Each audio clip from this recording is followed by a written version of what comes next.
और सुने वो कौन है, वो सिद्दीक अकबर की बेटी है, मेरे नबी की बीबी है। उनकी आवाज आई तो मेरे नबी ने कबूल नहीं किया कि आयशा अगर कुरान भी पढ़े तो आवाज बाहर ना जाए। तो ये कव्वाली वाली क्या चीज है?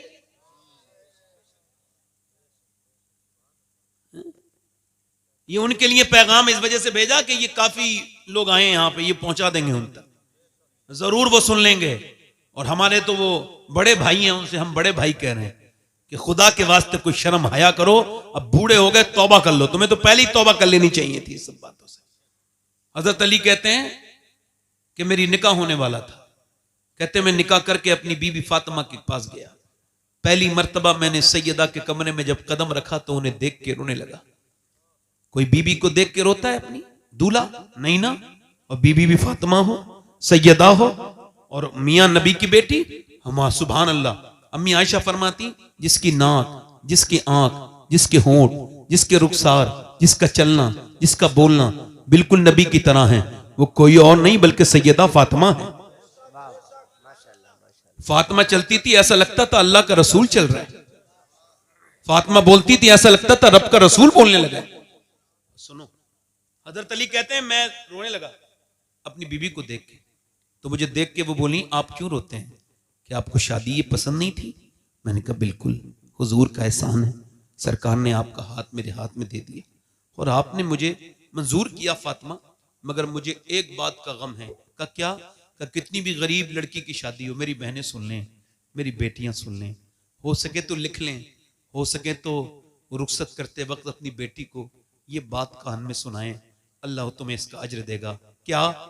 हजरत फातिमा कहने लगे हजरत अली, है फातिमा मैं देख रहा हूं कितनी भी गरीब की लड़की की शादी हो एक दो जोड़ी कपड़े नए पहन लेते हैं। मैं देख रहा हूं कि हसरत होती है, तमन्ना होती है, दुल्हन के दिल की हसरत होती है कि मैं अपना हसरत निकालूं दुल्हन बनते वक्त, मगर मैं देख रहा हूं आप जिस कपड़े में दुल्हन बनी है उसमें 70 पैमद लगा है उस चादर में, मगर आपके चेहरे पर कोई शिकन नहीं। तो कहते हैं सैयदा फातिमा ने मेरी तरफ देखा, आंखों में आंसू आए, वो कहने लगी मेरे अब्बा फरमाते हैं अल्लाह कपड़ों से राजी नहीं होता, अल्लाह तो मेरी बेटी फातिमा सजदों से राजी होता है। बस मेरी आखिरी बातें हैं, जीस की आखिरी हिचकी है, गौर से सुन, जिंदगी भर का खुलासा इसी आवाज में है। मेरे दोस्त, मेरे भाई, तवज्जो करें, यूं ही सैयदा फातिमा नहीं है। हुजूर ने फरमाया फातिमा सबने चांद देख लिया, कल को ईद है, मेरी बेटी ने देखा चांद? का अब्बा नहीं देखा। फातिमा सबने देखा, आपने क्यों नहीं देखा? अर्ज की अब्बा सबने देखा, इसी वजह से तो मैंने नहीं देखा। फातिमा नहीं चाहती कि जिस चांद पे गैर महरम की नजर पड़े उस पे फातिमा की भी नजर पड़े।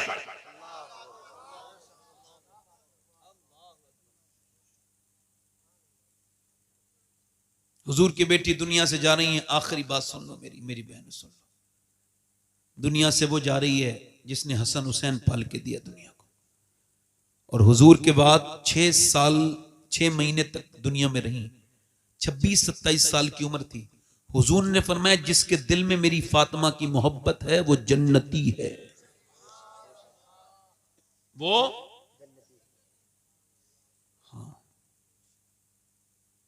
दुनिया से जा रही हैं, रो रही हैं नबी की बेटी। हजरत अली कहते हैं मुझसे कहा आज मैं अपने अब्बा से मिल जाऊंगी। कहते हैं मैंने पूछा तो रोती क्यों है? अस्मा बिनते उमैस बैठी थी, हजरत अबू बकर सिद्दीक की बीबी। वो कहती मैं खादिमा थी उस दौरान। मैंने पूछा आप रोती क्यों है, क्या गम है आपको? कहने लगी और तो कोई गम नहीं, मौत का डर है? कहा नहीं, मैं सोच रही हूं जीते जी पर्दा किया है, इंतकाल के बाद जब मैयत चलती है ना तो मैयत पे जब चादर डालते हैं तो पता चल जाता है पेट कितना मोटा है, कितना पतला है, मैयत कितनी मोटी है, कितनी पतली है।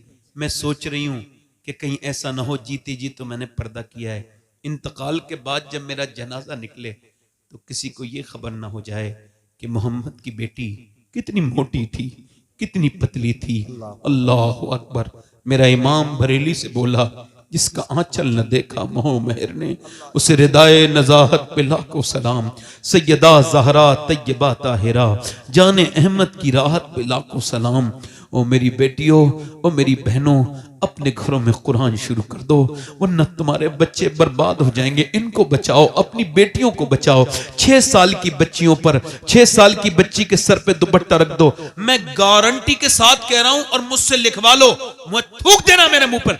6 साल की बच्ची अगर हो और तुमने सर पर दुपट्टा रख दिया, मर जाएगी, मगर अपना सर वो नंगा नहीं करा सकती। ये गैर मुस्लिम कह रहे हैं हमने मुसलमान लड़कियां कन्वर्ट करा ली, हमने मुसलमान लड़कियां छीन ली। अरे तुम्हारी हैसियत कोई नहीं है, मुसलमान थी नहीं सही मानों में, वरना मुसलमान कैसे चली जाएगी? उसने इस्लाम समझा ही नहीं। गैर मुस्लिम के साथ एक लड़की गई, मैंने उससे मुलाकात की, मैंने पूछा तुम मुसलमान हो? कह लगी जी मुसलमान थी मैं, अब तो नहीं। मैं कह लगा क्या तुम सैयदा फातिमा को जानती हो? बोली नहीं। मैंने कहा आप सैयदा खतीजा को जानती हो? बोली नहीं। मैंने कहा मैं सुनाऊं? बोली हाँ सुनाओ। मैंने उसे एक एयरपोर्ट पे बैठ के 1 घंटे लगातार सैयदा फातिमा की बातें सुनाई, बचपन से लेके तक विसाल तक। आखिर में वो बदल गई। मैं कहता हूं गैर मुस्लिमों से जो ये देख के खुश होते हैं मुसलमान लड़कियां हमने छीन ली, उन्हें बताओ उन्होंने इस्लाम समझा नहीं था। अगर समझ लेती तो कभी अपनी जान दे देती, ईमान नहीं देती। देखना है तो फिलिस्तीन को देख लो। मेरे नबी ने फरमाया जब मदीने के हालात बिगड़े तो सहाबा तुम चले जाना शाम। अर्ज की हुजूर शाम के हालात बिगड़े तो मेरी उम्मत के लिए दुआ करना। फिलिस्तीन को देखो, हमें क्या मतलब फिलिस्तीन से? मगर एक बात बता रहा हूं आपको, फिलिस्तीन में 7,000 बच्चे ऐसे मरे हैं जो 10 साल से कम उम्र के थे। शहीद हुए कितने? 7,000। और माएं उठा रही है ना बच्चों को, तो किसी का हाथ आ रहा है, किसी का पांव आ रहा है, पूरे बच्चे भी नहीं मिल रहे हैं, छोटे छोटे बच्चे हैं। अल्लाह अकबर। जरा गौर तो करो, एक एक ब्रेड पर 3-3 बच्चे लड़ रहे हैं, भूखे हैं बेचारे, उनके घर खंडर बन गए, मगर पूरी दुनिया में किसी को कोई तकलीफ नहीं। और हम तो कर भी क्या सकते हैं उनके लिए? कुछ नहीं कर सकते। सब कुछ है भी तब भी कुछ नहीं कर सकते उनके लिए। अल्लाह अकबर। मगर किसी को कोई अफसोस नहीं, मगर मेरे नबी को तकलीफ है। मेरे सरकार फरमाते हैं मेरे उम्मती के पाँव में कांटा लगता है तब भी मुझे तकलीफ होती है।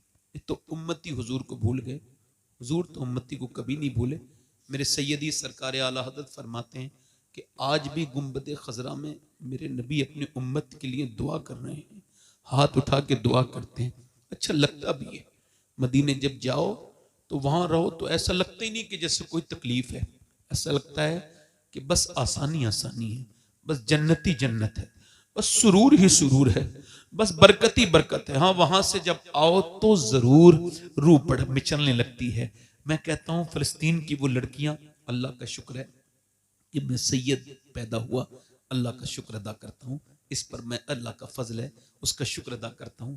और मैं जो भी हूं, जिस लायक भी हूं, मैं किसी लायक तो नहीं, मगर अगर मुझे फिलिस्तीन की लड़कियों के जूते मिल जाएं, उन लड़कियों के जिन्होंने ये बयान दिया है, तो मैं अपनी कब्र में रख के उससे वसीयत कर दूं कि ये जूता जरूर मेरी कब्र में रख देना।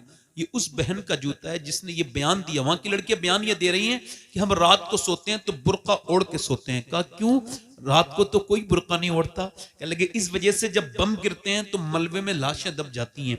हम ये सोचते हैं जब हमारे घरों पे बम गिरे और सुबह को जब हमारी लाशें निकलें तो वो बेपर्दा नहीं होनी चाहिए, उस पर पर्दा होना चाहिए। मैं ये बात अपनी बेटियों को बता देता, उन बेटियों को बता देता जिन्हें कॉलेजों में रह के अब पर्दे से नफरत हो गई, जिन्हें 4 दीवारी से घुटन होती है। मैं अपनी उन बहनों से कहता जिन्हें दुपट्टा सर पे रखने में जो वो बेइज्जती का एहसास होता है, मैं उन्हें बताता अपनी बहन बेटियों को, उनके जो वो कहती है हम मॉडर्न कैसे रहेंगे अगर सरों पे दुपट्टा रखेंगे। मैं कहता हूं मेरी बेटियों खुदा के वास्ते वापस आ जाओ, कयामत का दिन होगा, नबी की बेटियों की कैसे हुजूर को जवाब दोगी, कैसे हुजूर की बेटी को जवाब दोगी? बताओ। मैं पूछता हूं तुमसे और मैं आपसे भी पूछता हूं नौजवानों, जरा आपसे भी जरा पूछने लगा हूं, अपनी बहन बेटियों को आपने भी कभी नहीं समझा, कभी गौर नहीं किया? आखिरी बातें मेरी ये हैं जो कि मैं अपनी तकरीर के खात्मे पर हमेशा करता हूं कि मेरे दोस्तों तौबा कर लो, और मेरी बहनों आप भी आज तौबा कर लो, भी वक्त है। मैंने अपने हाथों से अपने ताया को दफन किया और मैंने अपने सामने अपने अब्बा को दफन होते देखा। मैंने अपने रिश्तेदारों को, मुझ पर यह राज खुल चुका है कि मैं भी मर जाऊंगा। और मुझ पे इसमें कोई अभाम नहीं है, मुझे कोई, मैं उस मुझ पर खुली, ये खुली बात है। जब मैं पैदा हुआ था तो मौत का अलार्म बज गया था। इकबाल ने कहा था हर एक मकाम से आगे मकाम है तेरा, हयात ज़ौक़े सफर के सिवा कुछ और नहीं। रोज सफर है मेरा। मैंने कितनों को मरते देख लिया। कुछ लोगों को इल्म हो जाए तो तकब्बुर हो जाता है, कुछ लोग ज्यादा दौलत पा जाए तो तकब्बुर कर लेते हैं। डरते नहीं अल्लाह से। नहीं कह रहा हूं जो नहीं डरते। एक बार मैं कुछ खराब लोगों, खराब पीरों के खिलाफ बयान कर रहा था तो कुछ अच्छे पीरों को बुरा लग गया। तो मैं समझा यार ये इसका मतलब ये भी इसी में मुलव्विस है। मैं कहता हूं डरना, मेरे हुजूर की हदीस सुनिए, अल्लाह के रसूल फरमाते हैं मेरी नजर में सबसे खतरनाक जगह कब्र है। सबसे खतरनाक जगह किसकी नजर में? हुजूर की नजर से कुछ छुपा है? जब ना खुदा ही छुपा तुम पे करोड़ों दुरूद। हुजूर की नजर से कुछ छुपा है? जब ना खुदा ही छुपा।